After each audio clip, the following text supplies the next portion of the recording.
చూడండి ఫ్రెండ్స్, ఇక్కడ స్క్రీన్లో కనిపిస్తున్న ఈ కాలిక్యులేషన్స్ అన్నీ కూడా, ఈ మల్టిప్లికేషన్ అన్నీ కూడా మీరు వితిన్ 2 సెకండ్స్లో ఆన్సర్ చేయగలుగుతారు. ఇప్పుడు నేను చెప్పబోయే ట్రిక్ విన్న తర్వాత చాలా సింపుల్, 2 సెకండ్స్లో చేసేస్తారు ఇందులో ఏదైనా సరే. ఓకేనా? ఎలాగో చెప్తాను చూడండి. 100కి దగ్గరలో ఉన్న ఏ నెంబర్ అయినా సరే మల్టిప్లికేషన్ మనం చాలా ఈజీగా చేయొచ్చు. చాలా చిన్న ట్రిక్. ఫర్ ఎగ్జాంపుల్ మొదటిది చూద్దాం. 104 ఇంటూ 108. 104 అనేది 100 కంటే ఎంత ఎక్కువ ఉందండి? 4 ఎక్కువ ఉంది. సో +4 తీసుకుందాం. 108 అనేది 8 ఎక్కువ ఉంది. సో +8 తీసుకుందాం.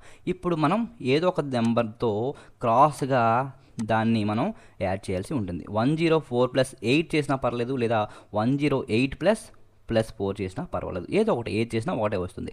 104 + 8 తీసుకుంటే మనకి 112 112 వస్తుంది. తర్వాత చూడండి, ఈ 2 కదా, 4 8లు, ఆ రెండింటిని మల్టిప్లై చేయాలి. 4 8 32. ఇదే ఆన్సర్.